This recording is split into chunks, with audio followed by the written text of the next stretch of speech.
này là vòng bóng đây này. Đây, đây, đây, đây. Đây này, nó khoái cái nút màu xanh. Đây này. Nó khoái nút màu xanh. Ở đây không bóng. Đấy nè. Ở đây cái mũi này không bóng. Đó, không mũi không.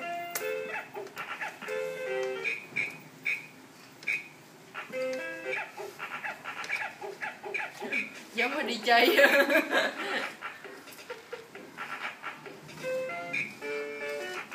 Chị lát là không phải tới đây luôn chơi về thôi chứ đâu. Đây không phải như là căng ha. Wow.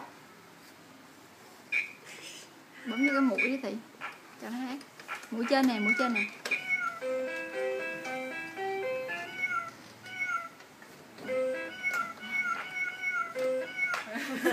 Không treo không.